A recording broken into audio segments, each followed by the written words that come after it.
Next, nah di sini ada beberapa soal latihan untuk menentukan biloxnya dulu. Jadi sebelum menentukan nama, kita harus tahu dulu bilox dari atom pusatnya, karena nanti bilox tersebut ada include di dalam namanya. Jadi harus latihan dulu menentukan bilox. Caranya gimana? Ketika kita sudah bisa mengidentifikasi bentuk kompleksnya mengikuti formulasi yang mana, ini nanti bisa kita pisahin. K, CO, CN4, NH3 2 kali. Di sini, kalium di sini berarti dia hanya sebagai counter kationnya. Artinya kompleks yang kobal ini, kompleks kobalnya adalah kompleks anion. Muatan dari kompleks anionnya berapa? Pasti min, karena sebagai kompleks anion kan. K muatannya plus 1, maka kompleks anion ini muatannya agar seimbang haruslah min 1. Selanjutnya, sebelum menentukan bilox CO, berarti kita harus tahu dulu ligan-ligannya punya bilox atau tidak. Kita lihat dari amin sendiri. Amin tadi masih dia molekul netral, berarti biloxnya 0. Kemudian CN biloxnya HCN plus 1 min 1 kan, berarti CN cyanida min 1. Min 1 kali 4, min 4. Maka CO-nya harus berapa nih? Min 4, 0, biar hasilnya min 1. CO-nya harus plus 3. Itu jadi dibedakan ya antara penjumlahan bilox untuk anion kompleks dan kationnya. Jadi jumlah kation ini hanya menentukan bilox muatan total, nanti anionnya harus berapa gitu. Nah, kita sudah dapat nih CO-nya plus 3. Begitupun di soal yang kedua dan ketiga nanti. Silakan ditentukan dulu atom CO-nya biloxnya berapa. Kemudian setelah tahu biloxnya berapa, barulah kita bisa membuat nama dari atom senyawa kompleks tersebut. Aturan penamaannya di sini sudah dibuat. Sebenarnya di sini cukup rinci, tapi memang harus sering latihan biar hafal nantinya, biar sudah tidak terlihat lagi aturannya. Jadi aturannya dibacanya di awal dulu. Nah, ini adalah jadi dalam penamaan ion kompleks, ligan dulu disebutkan sebelum ion pusat. Nah, ligannya harus dituliskan berdasarkan alfabetis.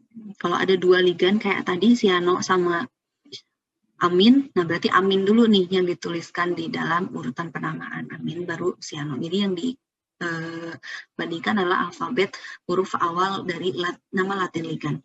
Amin dan siano, A dan C.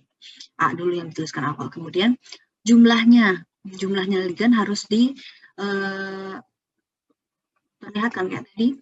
Aminnya ada 2, berarti di amin CN-nya ada 4, tetra siano. Nah, di dan tetranya itu tidak dituliskan secara alfabetis, tidak masalah. Jadi yang mempengaruhi urutan alfabetis penamaan adalah huruf awal dari ligannya saja. Sedangkan penjumlahannya, jumlah dari ligannya tidak mempengaruhi penamaan.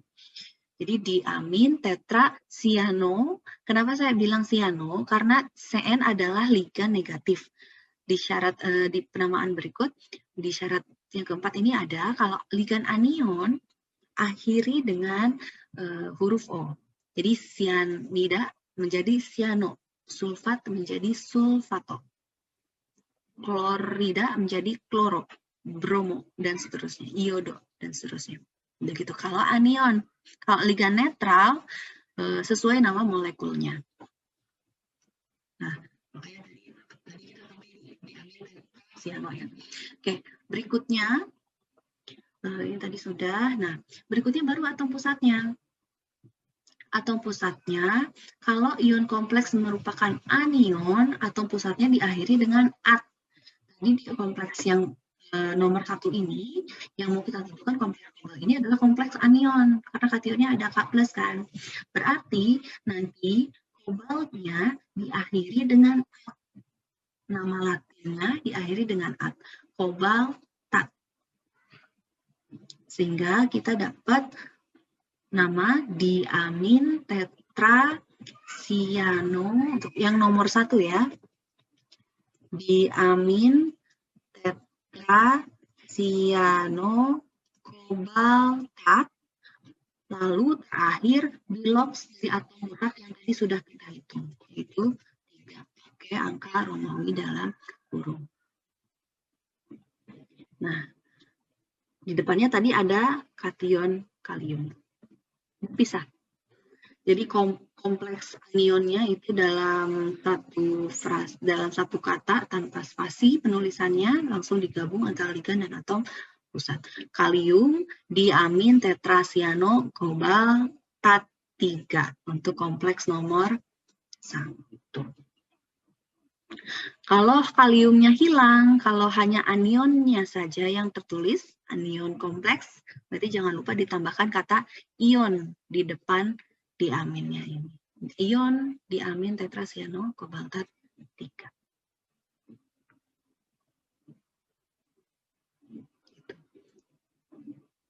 Nah, nanti ada beberapa latihan soal lagi.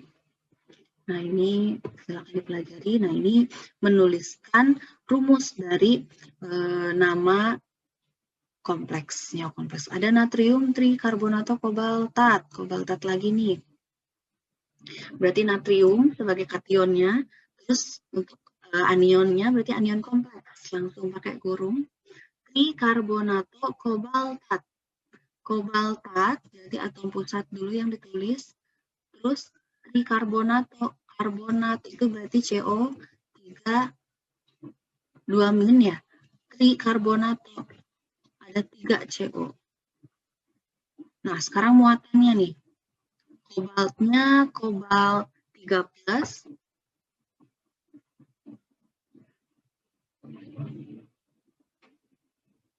Kobalnya kan kobalt 3+. Terus karbonato itu muatannya kan 2- ya, 2- kali 3, -6. Jadi kompleks anionnya muatannya adalah -3. Otomatis Na-nya harus menyesuaikan kan. Na-nya karena Na+1 berarti harus ada 3 buah Na agar menjadi +3. Maka di sini nanti kalian tuliskan Na3 CO3 3 kali. Selesai. Jadi dibalik aturannya kalau untuk membuat rumus dari nama senyawa kompleks. Natrium trikarbonato kobaltat. Trikarbonato kobaltat. Natriumnya berarti Na3 CO3 3 kali. Nah, ini seperti tadi yang sudah dicontohkan. Kalau ini memberi nama dari kompleks kation fluorida. Kompleksnya sendiri nanti diberi nama ini akuo, ini kloro. Nanti tetra aqua atau akuo sama saja ya. Tetra aqua diklorokromium. Kenapa saya katakan kromium? Karena sekarang kompleksnya kompleks positif. Tidak ada at-nya, tapi balik ke nama asli bahasa Indonesia saja. Kromium muatannya berapa? Tetap dihitung. Nah, ini karena anionnya F- itu -1 kali 2 -2.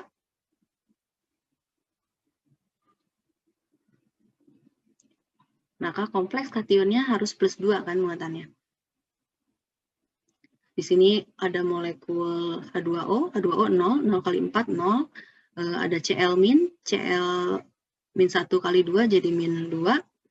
Nah, biar +2, nah, saya bedakan dulu warnanya. Nah, biar yang ini itu jumlahnya +2, maka CR-nya harus berapa? Harus +4. Berarti nanti namanya, saya tuliskan lagi, namanya berarti tetra aqua diklorokromium fluorida. Kalau anehnya seperti ini karena ada fluorida. Oke, sampai di sini dulu untuk bagian yang tata nama.